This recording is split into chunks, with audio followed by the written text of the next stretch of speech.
अध्यापकगण, कर्मचारी वर्ग एवं प्यारी छात्राओं, आज हम सब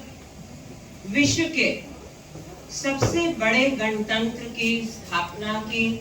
73वीं वर्षगांठ मना रहे हैं। आज का दिन जश्न का है, लेकिन उससे पहले उन स्वतंत्रता सेनानियों को याद करने का है जिन्होंने अपने खून पसीने से इस देश की गौरव गाथा लिखी थी। मैं उन सभी स्वतंत्रता सेनानियों को श्रद्धा सुमन अर्पित करती हूं और आप सभी को गणतंत्र दिवस की बधाई देती हूं। आज जब राजपथ पर एक एक करके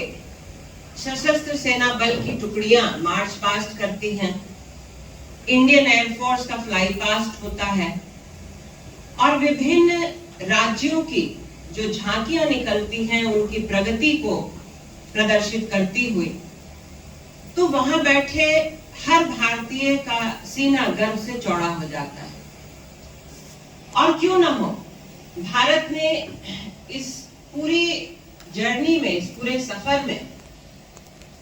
जितनी प्रगति हासिल की है, तारीफ है। इतने वर्षों तक गुलामी की बेड़ियों में जकड़े रहने के बाद जब हम स्वतंत्र हुए, तो एक एक करके कई पड़ावों को हमने आज तक पार किया है और उसकी शुरुआत सबसे पहले हरित क्रांति या ग्रीन रेवोल्यूशन जिसको कहते हैं, उसके द्वारा की गई। क्योंकि इससे पहली रिक्वायरमेंट थी कि सबको 2 वक्त की रोटी अपने देश की मिट्टी से उपजाई हुई प्राप्त हो, किसी दूसरे देश से मांग कर या इंपोर्ट करके नहीं। तो सबसे पहले ये ग्रीन रेवोल्यूशन जिसको हम लोग कहते हैं, जिसने हमारे भारत राष्ट्र को सेल्फ सफिशिएंट बनाया, आत्मनिर्भर बनाया फूड प्रोडक्शन के क्षेत्र में, वो हमने उपलब्धि हासिल की। इसके बाद 1970 में आया व्हाइट रेवोल्यूशन, जिसमें नेशनल डेयरी डेवलपमेंट बोर्ड के द्वारा जितने कार्य किए गए, उसके द्वारा हमने मिल्क प्रोडक्शन में आत्मनिर्भरता हासिल की। उसके बाद 1974 में पोखरण में जो न्यूक्लियर ब्लास्ट हमने किया, उसमें उसने भारत को न्यूक्लियर क्लब का एक मेंबर बना दिया, जो बिग 5 कहे जाने वाले 5 सबसे बड़े राष्ट्र या सबसे समृद्ध राष्ट्र हैं, उसके बाद भारत 6ठे नंबर पर,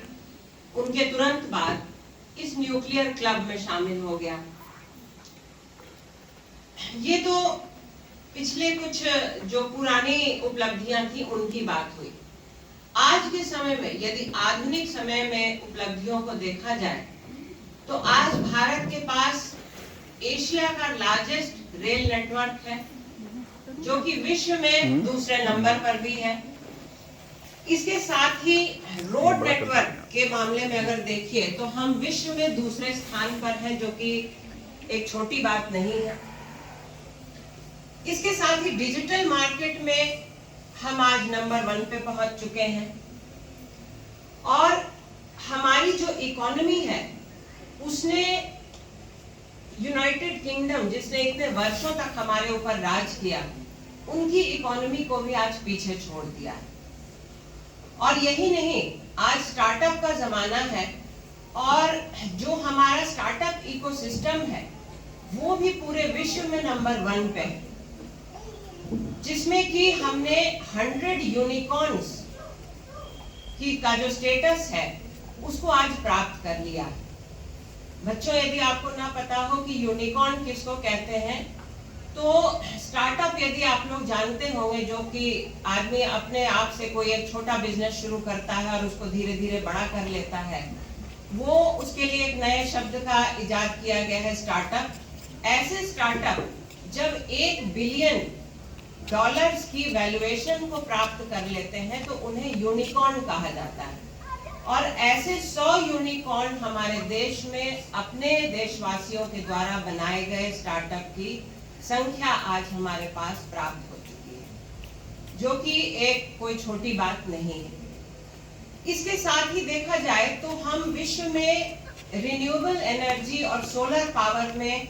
चौथे नंबर पर आते हैं। और हाल ही में ये जो वैक्सीन का ड्राइव चला था, यदि आप उस पर एक दृष्टि डालें तो वहां पे भी जो हमने उपलब्धि हासिल की कि 200 करोड़ वैक्सीन लोगों को देना मात्र 18 महीनों में, ये कोई छोटी बात फिर से नहीं कही जा सकती। और इतने बड़े बड़े देशों ने घुटने टेक दिए इस बीमारी के आगे, लेकिन भारत का जो रिस्पांस था इस बीमारी के खिलाफ, उसकी सराहना पूरे विश्व में की गई। तो इस तरीके से यदि हम देखें तो हमारे यहाँ इस देश की प्रगति पर कोई संशय वाली बात नहीं होती है कि हम ये कहें कि हम आज भी कई देशों से पीछे हैं। जितना हमने हासिल किया वो हासिल करना आसान नहीं था।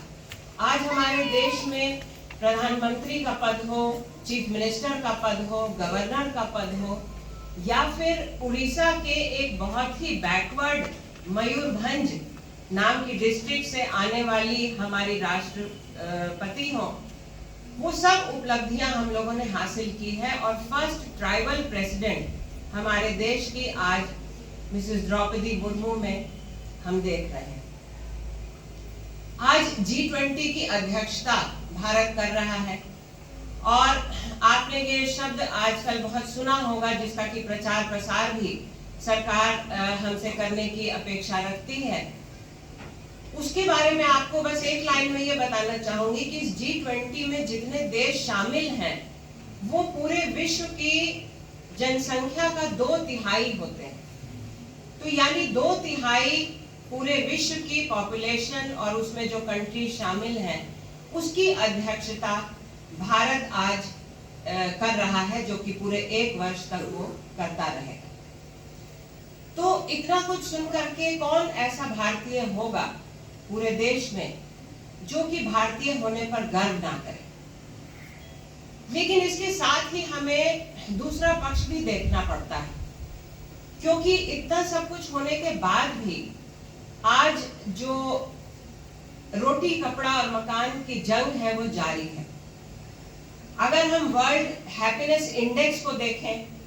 तो उसमें 200 देशों में हमारा देश जो है वो 136वें स्थान पर आता है। यानी कि हमारे पास सब कुछ तो है, लेकिन उसके बाद भी हैप्पीनेस इंडेक्स, जिसपे कि बहुत सारी एक इंडिसेस होते हैं जिसके आधार पर ये देखा जाता है कि हर व्यक्ति खुश है कि नहीं और अपने जीवन से संतुष्ट है कि नहीं, उसमें हम 136वें नंबर पर आते हैं, जो कि काफी नीचे। कल मैं यूं ही इसके बारे में सोच रही थी कि ऐसा क्यों है, तो मुझे एक मोटे तौर पे 3 कारण समझ में आए। एक तो है हमारे देश की बढ़ती हुई जनसंख्या, जो बहुत जल्द चाइना को पीछे छोड़ने वाली है। छोड़ दिया है, शायद छोड़ दिया है, और ये अपने आप में ठीक नहीं है, क्योंकि जितने देश के पास जितना भी धन होता है, संसाधन होते हैं, अगर वो उसमें जनसंख्या बढ़ती चली जाएगी तो उन संसाधनों की कमी पड़ना स्वाभाविक है। और इसके साथ साथ हमारा जो मिलिट्री स्पेंडिंग है, जो हम सेना के ऊपर खर्च करते हैं, वो यूएसए चाइना के बाद तीसरे नंबर पे भारत ही है। ठीक है, शक्तिशाली होना एक अच्छी बात है, और जो भारत की एक जियोपॉलिटिकल जो भौगोलिक स्थिति है, उसके आधार पे जब हम ऐसे हॉटस्पॉट पे रहते हैं कि बगल में पाकिस्तान है, उसके बगल अफगानिस्तान है, इधर रूस है जो पिछले 1 वर्षों से यूक्रेन के संग लड़ाई लड़ रहा है, इसके साथ साथ हमारे देश के ऊपर भी बहुत से लोगों की आंखें लगी रहती हैं और हमेशा बॉर्डर पे खतरा बना रहता है,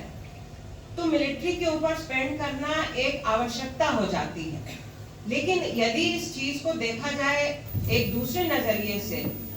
तो ये भी समझ में आता है कि अगर ऐसा नहीं होता और अगर हमें इतना खर्च मिलिट्री के ऊपर नहीं करना होता, तो शायद हम उस पैसे को देश की इकोनॉमी को और आगे ले जाने में, सबको रोजगार दिलाने में सक्षम हो पाते। तो दूसरा कारण ये समझ में आता है। और तीसरा कारण जो है वो समझ में आता है कि जो हमारे देश में करप्शन है वो एक कैंसर के तरीके से देश की अर्थव्यवस्था को खाता रहता है। जैसे आप कोई एक घड़ा लेते हैं, उसमें ऊपर से पानी डालते हैं और नीचे से उसमें कोई छेद हो तो वो पानी उसमें टिक नहीं पाएगा। कुछ यही स्थिति भ्रष्टाचार की है। और ये भी एक विडंबना है कि जो हमारे देश के जाने माने कुछ ऐसे गिने चुने कुछ ऐसे अफसर्स हैं जो कि करप्शन के क्षेत्र में, जिन्होंने बहुत ही खुले तौर पर एक मुहिम छेड़ रखी है कि हम करप्शन को जब तक सर्विस में रहेंगे खत्म करके रखेंगे, उनको जो है वो जल्दी जल्दी उनके ट्रांसफर्स करके और उनको जो है अपने पद से हटा करके उनके कार्य को इतना निष्क्रिय कर दिया जाता है कि वो चाहते हुए भी बहुत कुछ नहीं कर पाते। और इसमें जो उदाहरण मेरे इस वक्त दिमाग में आ रहा है वो हरियाणा काडर के प्रसिद्ध IAS ऑफिसर हैं श्री अशोक खेमका जी, जिनके 30 वर्ष की कार्यकाल में उनका 55 बार ट्रांसफर किया गया और अब वो अपने रिटायरमेंट के करीब हैं और उनको एक शंटेड पोस्ट पर पहले की तरह भेज दिया गया है। अभी कल परसों ही मैं न्यूज में देख रही थी कि आर्काइव्स डिपार्टमेंट में उनको तैनात किया गया है फिलहाल, जहां की उनकी आत्मा गवाही नहीं दे रही कि वो वहां रहे ज्यादा समय तक, क्योंकि उनका ये कहना है कि मैं साल के 40 लाख मेरी तनख्वाह है, ईयरली इनकम है और मुझे जो काम करना होता है वो मात्र हफ्ते में 1 घंटे का काम है। यानी कि अगर उसको प्रतिदिन के हिसाब से आप देखें तो 8 मिनट का काम उनको प्रतिदिन केवल करना होता है और 40 लाख की उनको तनख्वाह पूरे साल में मिल रही होती है। तो उन्होंने हरियाणा गवर्नमेंट से ये गुजारिश की है कि मेरे जो है रिटायरमेंट 2025 की शुरुआत में है और आप मुझे कृपया करके विजिलेंस डिपार्टमेंट में तैनात कर दें ताकि मैं जाते जाते थोड़ा बहुत भी करप्शन जो है उसको दूर कर पाऊँ। अब उनका ये आग्रह माना जाता है कि नहीं, ये तो हरियाणा गवर्नमेंट पे है निर्भर, लेकिन कहने का ये मतलब कि जहां अगर कोई अच्छे से काम कर रहा होता है तो उसको उसकी सराहना करने के बजाय उसको एक ऐसी पोस्ट पे भेज दिया जाता है जहां जाकर वो चाह के भी कुछ ना कर पाए। तो ये 3 कारण समझ में आते हैं कि आज हमारा देश नो डाउट बहुत प्रगति कर चुका है, लेकिन इससे बहुत ज्यादा प्रगति करने की संभावना रखता है और वो नहीं कर पाता। तो उसके ये 3 कारण मुझे समझ में आते हैं। अब जब कोई कारण होता है तो उसका निदान भी होता ही होगा। इस पे भी जब मैंने कल थोड़ा विचार किया तो मुझे इसके 3 निदान भी समझ में आए। सबसे पहले तो अब ये तीनों जो बातें मैं कहूंगी वो आप देखें तो इंडिविजुअल स्तर पर भी, व्यक्तिगत तौर पर भी अगर इसका हम पालन करें तो हम इसमें मतलब कुछ ना कुछ पॉजिटिव कर सकते हैं, और अगर एक राष्ट्र के आधार पे भी करें तो भी कुछ हमें पॉजिटिव प्राप्त होगा। सबसे पहला इसमें एक निदान है संतुष्ट होना, अपने जीवन से संतुष्ट होना और जो आपके पास है उससे संतुष्ट होना। यहाँ पे यदि ध्यान दें तो गांधी जी का जो ट्रस्टीशिप का सिद्धांत था उसका स्मरण मुझे हो आता है, जब उन्होंने ये कहा था कि किसी भी राष्ट्र में सभी व्यक्तियों की क्षमताएं एक सी नहीं होती। कुछ व्यक्तियों में ज्यादा कमाने की, ज्यादा मेहनत करने की क्षमता होती है, ज्यादा हासिल करने की क्षमता होती है, लेकिन इसका ये मतलब नहीं कि वो ज्यादा से ज्यादा कमाकर धन जो है वो अपनी 7 पुश्तों के लिए इकट्ठा करते जाए। हर व्यक्ति को ये चाहिए कि यदि उसमें क्षमताएं ज्यादा है तो वो ज्यादा से ज्यादा कमाए तो, लेकिन उसमें केवल अपने जरूरत भर की जो चीजें हैं उनका इस्तेमाल करे, जरूरत भर की चीजों को ही अपना समझे और बाकी की जो संपत्ति है उसके ट्रस्टी के रूप में कार्य करते हुए उसको समाज कल्याण के लिए खर्च करे। ऐसे सोचिए तो एक बहुत बड़ा ये आदर्श है, शायद सबके लिए संभव ना हो, लेकिन यदि इस पे हम विचार करें और सोचें तो लगता है कि यदि हर व्यक्ति इसका पालन करने लग जाए तो जो आज इतना ज्यादा असंतोष है हमारे जीवन में, चाहे वो व्यक्तिगत स्तर पे हो या चाहे वो देश के स्तर पर हो, वो जरूर दूर हो सकता है। दूसरी बात जो मेरी समझ में आई वो ये है कि ज्ञान और टेक्नोलॉजी ज्यादा से ज्यादा पाने की होड़ में हम कहीं ना कहीं विवेक को खोते चले जा रहे हैं। आज दुनिया कहां से कहां पहुंच चुकी है, टेक्नोलॉजी कहां से कहां पहुंच चुकी है। आप अगर याद कीजिए, जब हम लोग छोटे हुआ करते थे तो पहले तो हर घर में टीवी भी नहीं होता था, लेकिन जब एक टीवी खरीद लिया जाता था तो वो एक व्यक्ति की पूरी लाइफ टाइम तक वो टीवी चलता रहता था। 20 साल 30 साल जितने साल हो, चाहे वो डब्बा सा देखने में लगे, लेकिन लोग ये नहीं सोचते थे कि हाँ अब ये नई टेक्नोलॉजी आ गई, हम इसको बदल के दूसरा ले लें। मोबाइल्स की तो बात ही करनी बेकार है, क्योंकि मोबाइल्स तो लोग इतनी जल्दी जल्दी बदलते हैं कि मतलब ऊब जाते हैं यूज करके, तो बस इसी के लिए बदल देते हैं, चाहे उनका मोबाइल अच्छा खासा काम कर रहा हो। इसके बारे में हम ये नहीं सोचते कि जब हम इतनी सारी चीजें बदलते हैं और देश का, अगर आप ई वेस्ट का कोई पॉलिसी ढूंढने चलिए, जब मैं यहाँ आई थी तो मैंने उत्तर प्रदेश की ढूंढनी चाहिए थी कि हमारे कॉलेज में जितना ई वेस्ट निकलता है उसका कोई सही रूप में निस्तारण हो सके, तो कोई ऐसी पॉलिसी दिखाई नहीं दी थी। देश के स्तर पे भी देखिए तो बहुत मतलब वेल एस्टैब्लिश कोई इस तरीके के नियम नहीं बने हैं जहां पर कि आप अपने ई वेस्ट को सही से उसका निस्तारण कर पाए। तो अगर आप कभी अंदाजा लगाएं कि कितना इलेक्ट्रॉनिक वेस्ट इस वजह से हमारे घरों से निकलता है, जो कि कहीं ना कहीं जाकर के डंप हो जाता है और उसका आगे कोई खास सही रूप में निस्तारण नहीं हो पाता। और जो वेस्टेज होता है पैसे का और हर चीज का, उसकी तो बात करें तो फिर एक अलग ही कहानी है। इसी क्षेत्र में मैं आर्टिफिशियल इंटेलिजेंस की भी बात करना चाहूंगी कि आर्टिफिशियल इंटेलिजेंस आज इतने आगे और इतना एडवांस होता चला जा रहा है कि कभी कभी मैं इसके ऊपर सोचती हूँ तो मुझे लगता है कि जो शायद हमने साइंस फिक्शन की मूवीज में देखा है कि जिन रोबोट्स को मनुष्य ने बनाया, कल को वही रोबोट जो है वो मनुष्य के ऊपर हावी होकर मनुष्य का ही विनाश करने की क्षमता रखेंगे, इसमें कोई शक नहीं। तो यही मेरा दूसरा पॉइंट था कि ज्ञान अर्जित करना अच्छी बात है, नॉलेज आप गेन कीजिए, इससे आपके जीवन का अंधकार मिटता है, लेकिन टेक्नोलॉजी को ज्यादा से ज्यादा बढ़ाने की होड़ में इतना आगे मत पहुंच जाइए कि आपका विवेक जो है वो शून्य हो जाए। और तीसरी बात जो मुझे समझ में आती है वो ये कि देखिए, हम चाहे कितना भी सही राह पे चलें, कितने भी हर काम को सही ढंग से करें, फिर से मेरा मतलब व्यक्तिगत तौर पे भी है और देश के लिए भी है कि हम कितना भी सही क्यों न रहें, सामने वाला व्यक्ति जरूरी नहीं कि हमेशा हमारी बात को सही समझे और सही स्पिरिट में ही ले। वो हो सकता है कि कुछ ऐसी बात कहे जिससे कि आपको अच्छा ना लगे, तो उसके संबंध में आपको सोच समझकर कोई कार्यवाही तो करनी चाहिए, लेकिन प्रतिक्रिया नहीं।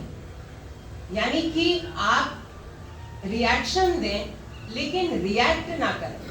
बहुत ही हल्का सा फर्क है दोनों शब्दों में, लेकिन एक बहुत बड़ा फर्क भी है, क्योंकि जब आप कार्यवाही करते हैं किसी चीज के लिए तो आप उस पर सोच समझकर और अपने शब्दों को नाप तोलकर तब किसी बात के ऊपर अपनी प्रतिक्रिया जाहिर करते हैं। लेकिन अगर आप बिना सोचे समझे, बिना विवेक का इस्तेमाल किए, यदि आपको कोई बात किसी की अच्छी नहीं लगती और आप तुरंत रिएक्ट करते हैं, तो वहां पर जो है वो बातें गलत होने की पूरी संभावना रहती है। और यही चीज राष्ट्र के स्तर पे भी है। मान लीजिए बॉर्डर पे कुछ छोटी मोटी घटनाएं हुई, उसको अगर मिल बैठ कर किसी ने नहीं समझाया, आपस में सॉल्व किया, एक दूसरे को नहीं समझाया, तो वहां पर एक पूरी फुल फ्लेजेड लड़ाई होने की पूरी संभावना होती है। और आज के समय में आपको मालूम है कि दो देशों के बीच में अगर लड़ाई हुई और दोनों न्यूक्लियर पावर हैं, तो पूरी ह्यूमैनिटी जो है वो खत्म हो सकती है। तो यही बातें आज मुझे लगता है कि हमें अपने राष्ट्र के इस गणतंत्र दिवस पर विचार करने योग्य हैं। और यदि इन सभी बातों के ऊपर चिंतन मनन किया जाए तो मुझे लगता है कि हमारा व्यक्तिगत जीवन ही नहीं बल्कि हमारे राष्ट्र का जीवन भी सुधर सकता है।